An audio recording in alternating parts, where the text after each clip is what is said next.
ജയകുമാർ പ്രഭാകരൻ, സ്വാഗതം ആശംസിച്ച Shri CJ Antony, Shri കമലകുമാരി, doctor അർച്ചന,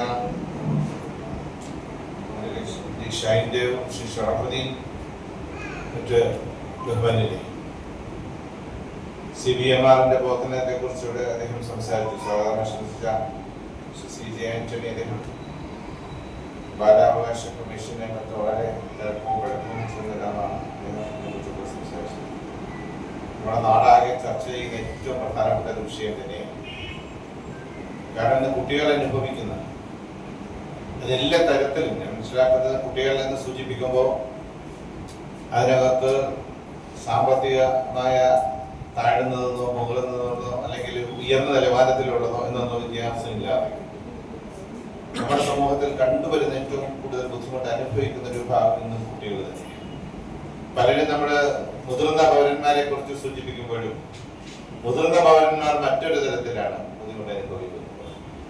അത് ഈ കുട്ടികളിൽ നിന്ന് വളർന്നു വലുതായി വരുന്ന സ്വന്തം മക്കള് അവരെ സംരക്ഷിക്കാതിരിക്കുകയും അവരുടെ കാര്യങ്ങളൊക്കെ ശ്രദ്ധിക്കാതിരിക്കുകയും, സംരക്ഷിക്കുക എന്ന് പറഞ്ഞാൽ ഭക്ഷണം കൊടുക്കുന്ന മാത്രമല്ല, നമ്മുടെ നാട്ടിലേക്ക് സംരക്ഷിക്കുന്നത് സൂചിപ്പിക്കുന്നത് ഭക്ഷണം കൊടുക്കുന്നു, വസ്ത്രം കൊടുക്കുന്നു, അവർക്ക് ജീവിക്കുവാനുള്ള സാഹചര്യം സൃഷ്ടിക്കുന്നതിൽ പലരും അവർ പിന്നോക്കം പോകുന്നുണ്ട്. അതുപോലെ തന്നെയാണ് ഇന്ന് കുട്ടികൾ അനുഭവിക്കുന്ന ബുദ്ധിമുട്ട്. ഞാൻ ഏകദേശം 30,000 അംഗങ്ങൾ വരുന്ന ഒരു പള്ളിയുടെ കഴിഞ്ഞ 25 വർഷക്കാലമായി പ്രസിഡന്റാണ്. എല്ലാ ദിവസവും എനിക്ക് ഈ പള്ളികളിൽ നിന്നും ധാരാളം പരാതികൾ കിട്ടാറുണ്ട്. വരുന്ന എല്ലാ പെറ്റീഷനുകളും എത്ര തിരക്കുണ്ടെങ്കിലും ഞാൻ വായിച്ചു നോക്കാറുണ്ട്. ഒരു ദിവസം 10 പരാതിയെങ്കിലുമാണ് സ്വാഭാവികമായും കിട്ടിക്കൊണ്ടിരിക്കുന്നത്. അതിൽ ബഹുഭൂരിപക്ഷവും വിവാഹബന്ധം ഏർപ്പെടുത്തുന്നതിനെ സംബന്ധിച്ചുള്ള പരാതികളെ സംബന്ധിച്ചാണ് കത്തുകൾ കിട്ടുക. അപ്പോൾ ഞാൻ മനസ്സിലാലോചിക്കാറുണ്ട്, ഇതിലേക്ക് 2-3 കുട്ടികളുള്ള അല്ലെങ്കിൽ 1 കുട്ടി, 2 കുട്ടി, 3 കുട്ടികളുള്ള കുടുംബങ്ങളെ സംബന്ധിച്ചാണ് വേർതിരിയുന്നത്. താൽക്കാലികമായി ഉണ്ടാകുന്ന അപ്പോഴത്തെ ഒരു ക്ഷോഭത്തിന്റെ അടിസ്ഥാനത്തിൽ അല്ലെങ്കിൽ വികാരത്തിന്റെ അടിസ്ഥാനത്തിൽ അല്ലെങ്കിൽ അവരുടെ കുടുംബാംഗങ്ങളിൽ ഉണ്ടാകുന്ന ബുദ്ധിമുട്ടുകൾ, പീഡനങ്ങൾ എന്ന് പറയാൻ കഴിയില്ല, ബുദ്ധിമുട്ടുകൾ, പലതരത്തിലുള്ള പീഡനങ്ങൾ, അതിന്റെ അടിസ്ഥാനത്തിലാണ് പലരും പരാതി സമർപ്പിക്കുന്നത്. ഞാനൊരു ഭംഗിക്ക് സൂചിപ്പിക്കുകയല്ല, ആ പരാതികളൊക്കെ വായിക്കുമ്പോൾ എന്റെ മനസ്സിലൂടെ പലപ്പോഴും കടന്നു പോയിട്ടുള്ളത് ഇതിലുള്ള കുട്ടികളാണ്. എനിക്കിത് കഴിയുന്നില്ല, മുന്നോട്ട് കൊണ്ടുപോകാൻ കഴിയുന്നില്ല, വേർപെടുത്തി തരണം എന്ന് പറഞ്ഞാണ് പലരും കത്തയക്കുക. അവരുടെ കുട്ടികളെ കുറിച്ച്, ആ കുട്ടികളുടെ ഭാവിയെ കുറിച്ച്, ഇതിനുശേഷം മറ്റൊരു ജീവിതത്തിലേക്ക് പോകാൻ കഴിയുമോ, ആ ജീവിതത്തിലേക്ക് കടന്നുപോയാൽ കുട്ടികളുടെ സ്ഥിതി എന്താണ്, അവരുടെ ഭാവി എന്താണ്, പലപ്പോഴും ആലോചിക്കാറില്ല. പക്ഷെ കൗൺസിലിംഗ് ഒക്കെ പല സ്ഥലത്തുമുണ്ട്. കൗൺസിലിംഗും ഒക്കെ വിധേയരായാലും പൊതുവെ ഒരു ഈഗോ ക്ലാഷ് ആണ് പലപ്പോഴും. അവർ തമ്മിലുള്ള മത്സരം, ഞാനാണോ വലുത്, എന്റെ ഭാഗമാണോ ശരി, നിന്റെ ഭാഗമാണോ ശരി എന്നുള്ള ഭാര്യ ഭർത്തൃ ബന്ധങ്ങളിൽ ഉണ്ടാകുന്ന ഉലച്ചിലിൽ ആ മത്സരത്തിന്റെ ഇടയ്ക്ക് ബുദ്ധിമുട്ട് അനുഭവിക്കുന്ന, തകർന്നു പോകുന്നത് കൊച്ചു കുട്ടികളുടെ ജീവിതമാണ്. പല ഭാര്യമാരും അല്ലെങ്കിൽ പല അമ്മമാരും സ്വന്തം കുട്ടികളെ വളർത്തി ഭർത്താവുമായി അകന്നു കഴിയുമ്പോൾ ഈ ഭർത്താവിനെ കഴിയുമെങ്കിൽ ഇത് കുട്ടികളെ കാണിക്കാതിരിക്കാൻ അതുപോലെ അപ്പുറം മറിച്ച് തിരിച്ചും ശ്രമിക്കാറുണ്ട്. ഒരു കാര്യം പലരും ചിന്തിക്കാറില്ല, ഈ കുട്ടികളൊക്കെ വളർന്ന് ഒരു ശരിക്കും പറഞ്ഞാൽ കൗമാര പ്രായത്തിലേക്ക് കടന്നു വരുമ്പോൾ ചോദിക്കാനും ഒക്കെ ഉള്ള ധൈര്യവും അതിനുള്ള ആത്മബലവും ഒക്കെ വരുന്ന സന്ദർഭത്തിൽ തിരിച്ചു ചോദിക്കാൻ സാധ്യതയുണ്ട് എന്ന് പോലും ആലോചിക്കാതെയാണ് പലപ്പോഴും ഈ ബന്ധങ്ങൾ ഇങ്ങനെ വേർപെടുത്തി പോകാൻ. അപ്പൊ ഇത് ഇവിടെ ഇപ്പൊ ഒരു കൗൺസിലിംഗ് കൂടെ ഉണ്ട്, അല്ലെങ്കിൽ ഒരു സൈക്കോളജി പഠിപ്പിക്കുന്ന അതിനുള്ള ആവശ്യമായ കോഴ്സുകൾ നടത്തുന്ന ഒരു സ്ഥാപനം എന്നാണ് ഞാനിപ്പോൾ മനസ്സിലാക്കുന്നത്. ഇന്നത്തെ കാലഘട്ടത്തിൽ ഏറ്റവും അത്യാവശ്യമായി വരുന്നത് എനിക്കൊന്ന് സമൂഹത്തിൽ കൂടി വരുന്നു എന്നുള്ളതാണ്. മുൻകാലങ്ങളെ അപേക്ഷിച്ച് ബന്ധങ്ങൾ വേർപെടുത്തുന്നതിന് പെട്ടെന്ന് ഉടൻ കഴിയുമെങ്കിൽ, ഒരു പ്രാവശ്യം എനിക്ക് വളരെ ശരിക്കും പറഞ്ഞ ഉയർന്ന നിലവാരത്തിലുള്ള ഉദ്യോഗസ്ഥരായിട്ടുണ്ടായിരുന്നു. ഡിസ്ട്രിക്ട് ലേബർ ഓഫീസറായിരുന്ന ഒരാൾ എന്നെ വിളിച്ചിട്ട് പരാതി ചോദിച്ചിട്ടുണ്ട്. എന്റെ സഹോദരിയുടെ മകളുടെ വിവാഹബന്ധം വേർപെടുത്തുന്നതിനെ സംബന്ധിച്ചൊരു കത്ത് തന്നു. 3 മാസം കഴിയാലോ ഇതുവരെയും എന്താണ് തീരുമാനം എടുക്കാത്തതെന്ന് ചോദിച്ചു. ഞാൻ പറഞ്ഞിട്ട് 6 മാസം കൂടെ കഴിയട്ടെ. സ്വാഭാവികമാണ് നമ്മൾ അല്പം ഡിലേ ടാക്ടിക്സ് അല്ലാത്ത എടുക്കുന്നതിന്റെ പ്രധാന ഉദ്ദേശം സ്വാഭാവികമായിട്ടും ചിലപ്പോൾ ആവേശത്തിൽ എടുത്തു ചാടി സ്വന്തം രക്ഷകർത്താക്കളുടെ സമ്മർദ്ദം കൊണ്ടും ഒക്കെ ആയിരിക്കും തീരുമാനം എടുക്കുന്നത്. പക്ഷെ 6 മാസമോ അല്ലെങ്കിൽ 1 വർഷം കഴിയുമ്പോൾ ഒരു പുനർചിന്തനത്തിന് അവസരമുണ്ട്. എന്ത് പ്രസിഡന്റാണ് എന്ന് വരെ എന്നോട്, ഞാനോട് നല്ല അടുപ്പമുണ്ടായിരുന്ന ഒരാളായതുകൊണ്ട് എന്നോട് എന്ത് പ്രസിഡന്റ് എന്തായാലും ചെയ്യുന്നത്. പക്ഷെ ഞാൻ പിന്നെ 6 മാസം കഴിഞ്ഞപ്പോൾ ഓഫീസിൽ തന്നെ വിളിച്ചു പറഞ്ഞു, ഇതിലെ ഭാര്യയും ഭർത്താവും ഊട്ടിയിൽ നിൽക്കുന്നു എന്നാണ് ഞാൻ കേട്ടത്. എന്നൊരു കഥയ്ക്ക് വേണ്ടി പറയുന്നത് നടന്ന സംഭവം.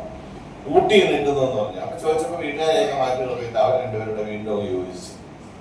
അപ്പൊ ശരിക്കും നമ്മുടെ നല്ലൊരു കൗൺസിലിംഗ് ഉണ്ടെങ്കിൽ, നല്ല തരത്തിൽ പോകാൻ കഴിയുമെങ്കിൽ, ഞാൻ ഉദ്ദേശിക്കുന്നത് ഭാര്യ ഭർത്തൃബന്ധം അവരെങ്ങനെയും ആയിക്കോട്ടെ, പക്ഷെ ഇതിനകത്തുണ്ടാവുന്ന കുട്ടികൾ, ആ കുട്ടികളുടെ ഭാവിയെ കുറിച്ച് പലപ്പോഴും ചിന്തിക്കുന്നില്ല.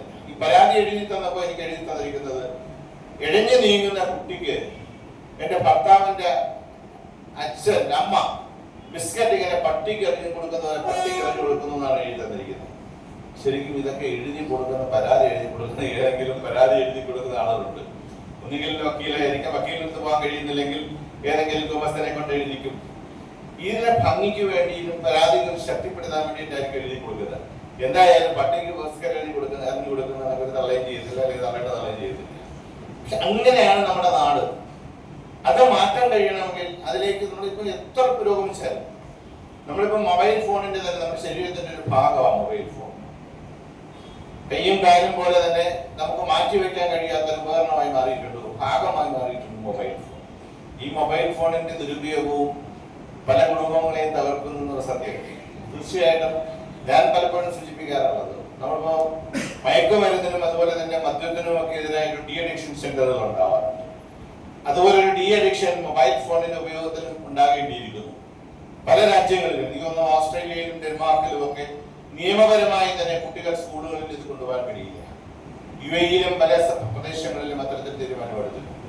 അപ്പൊ നമുക്ക് നമ്മുടെ നാട്ടിൽ ഇപ്പൊ കൊച്ചു കുട്ടികൾ പോലും ഇത് ദുരുപയോഗം ചെയ്യുന്നു. ശരിക്കും നമുക്കറിയാം, ഗൂഗിളിലേക്ക് ഒന്ന് സെർച്ച് ചെയ്താൽ വിരൽത്തുമ്പിന്റെ മുന്നിലാണ് നമ്മുടെ രാജ്യത്തിന്റെ ഭൂമിക്ക് മുകളിലും ആകാശത്തിനും കീഴിലുള്ള ലോകത്ത് എന്ത് വിഷയം അറിയാൻ കഴിയും.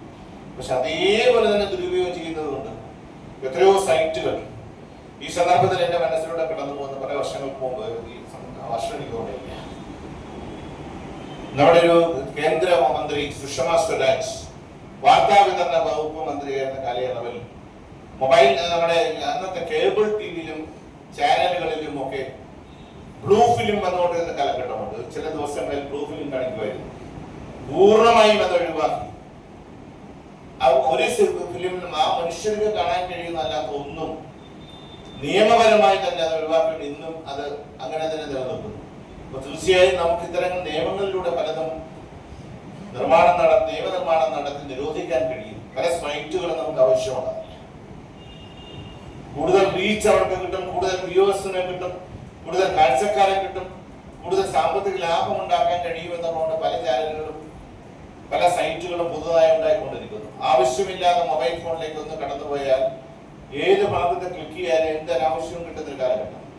കൊച്ചു കുട്ടികളെ ദുരുപയോഗപ്പെടുത്തുന്നതും ആ ഘട്ടത്തിലൂടെ നമ്മുടെ മൊബൈൽ ഫോണിലൂടെ തന്നെയാണ്. സ്വന്തം അച്ഛൻ പോലും സ്വന്തം മക്കളെ പീഡിപ്പിക്കുന്ന കഥകൾ, വാർത്തകൾ വന്നുകൊണ്ടിരിക്കുന്ന ഒരു കാലഘട്ടം. എവിടെയൊക്കെ ഏതൊക്കെ സംഭവിക്കുന്നു. ഒരുപക്ഷെ മദ്യത്തിന് അടിമപ്പെട്ടിട്ടാകാം, മയക്കുമരുന്നിന് അടിമപ്പെട്ടിട്ടാകാം എന്നൊക്കെ സൂചിപ്പിക്കുന്നെങ്കിലും അല്ലാത്ത സംഭവങ്ങൾ പോലും നമ്മുടെ നാട്ടിലുണ്ടാകാം.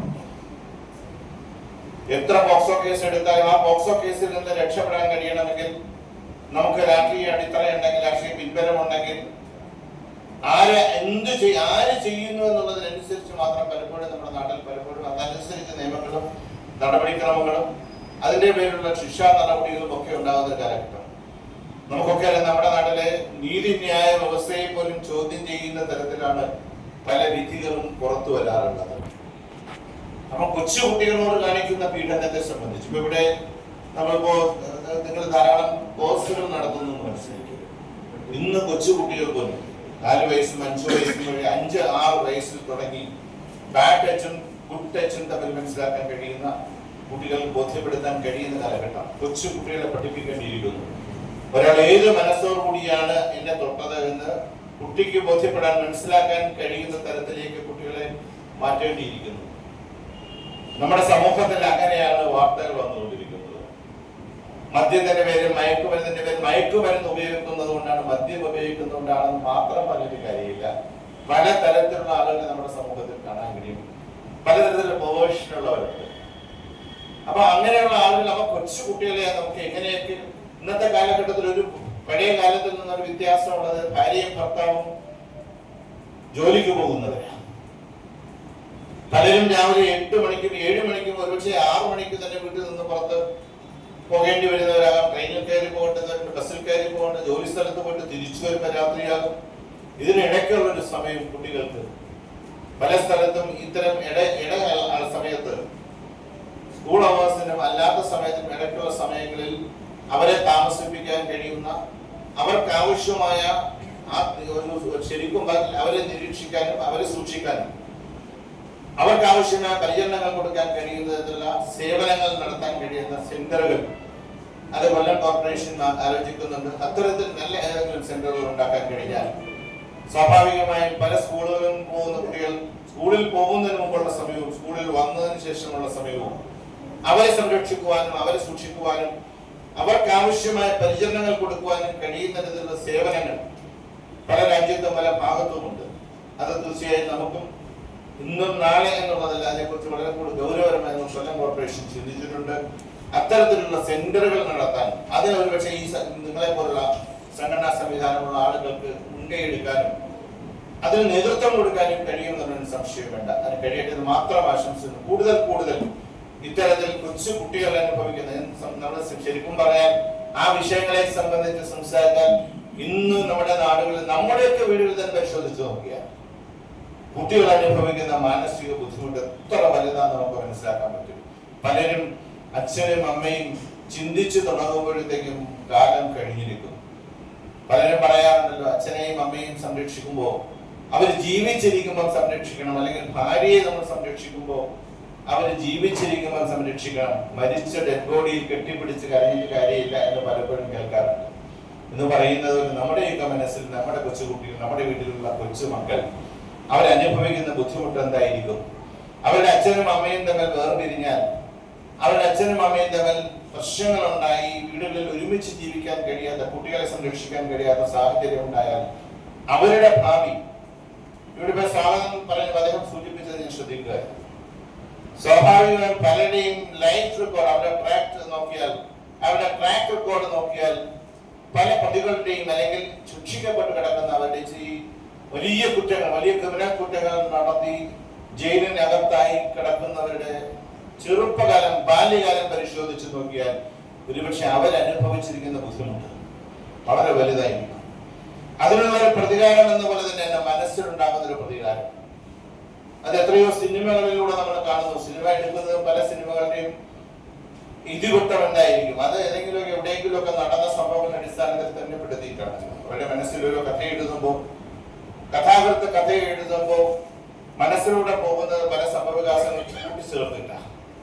അതുപോലെ എത്രയോ ആളുകൾ കൊച്ചു പ്രായത്തിൽ അനുഭവിച്ച ബുദ്ധിമുട്ടുകൾ അത് തിരിച്ചു പകരം വീട്ടുന്നവരുണ്ട്. അതിന് പകരം പ്രായശ്ചിത്തം എന്ന നിലയിൽ പകരം എന്റെ പിതാവിൽ നിന്നോ എന്റെ മാതാവിൽ നിന്ന്, എന്റെ കുടുംബക്കാരിൽ, എന്റെ രക്ഷാകർത്താക്കളിൽ നിന്നോ കിട്ടിയിട്ടില്ലാത്ത സ്നേഹവും ആ ആനുകൂല്യവും അല്ലെങ്കിൽ ആ അന്ന് കിട്ടേണ്ടിയിരുന്നത് പകരം അന്ന് എനിക്ക് കിട്ടിയില്ലെങ്കിൽ ഇനിയുള്ള ആർക്കും കൊടുക്കേണ്ടതല്ല, പകരം അത് പലിശ സഹിതം സ്നേഹിക്കാനും ഒക്കെ കഴിയുന്ന തരത്തിലേക്ക് എത്രയോ സിനിമകൾ നമ്മൾ കണ്ടിരിക്കുന്നു. അവൻ ജീവിതവും സിനിമയും തമ്മിൽ വലിയ ബന്ധം പല ഘട്ടങ്ങളും കാണാറുണ്ട്. അതുകൊണ്ട് തന്നെ നിങ്ങൾക്ക് ഈ നടത്തുന്ന ഈ സ്ഥാപനം കൂടുതൽ ആളുകളിലേക്ക് എത്തിക്കുവാനും ഇന്ന് അനുഭവിക്കുന്ന നമ്മുടെ നാട്ടിൽ ലഭിക്കുന്ന കൊച്ചുകുട്ടികൾ അത് കാരണം വർഷങ്ങളായിട്ട്, അത് ഇന്നലെ തുടങ്ങിയിട്ടല്ല, പല കാലഘട്ടങ്ങളായിട്ടുണ്ടെങ്കിലും അതിന് പരിഹാരം കാണുവാൻ ഇത്തരം നമ്മുടെ കൗൺസിലിങ്ങും ഒക്കെ, കൗൺസിലിനോടൊപ്പം കൗൺസിലിങ്ങും ഒക്കെ ഉണ്ടെങ്കിൽ കൂടി ആ കൗൺസിലിങ്ങിലൂടെ മാത്രമല്ല നടപടികൾക്ക് നിയമം ശക്തിപ്പെടുത്തി അവർ ഇതിനകത്ത് പോകുന്ന പ്രതികളെ ശിക്ഷിക്കുവാൻ ഒക്കെ നമ്മൾ തയ്യാറായാൽ തീർച്ചയായും നമുക്ക് മുന്നോട്ട് പോകാൻ കഴിയട്ടെന്ന് മാത്രം ആശംസിച്ചുകൊണ്ട് ഇതിന്റെ ഉദ്ഘാടനം നിർവഹിക്കാൻ അറിയിച്ചുകൊണ്ട് നിർത്തുന്നു. നമസ്കാരം. ജയ് ഹിന്ദ്.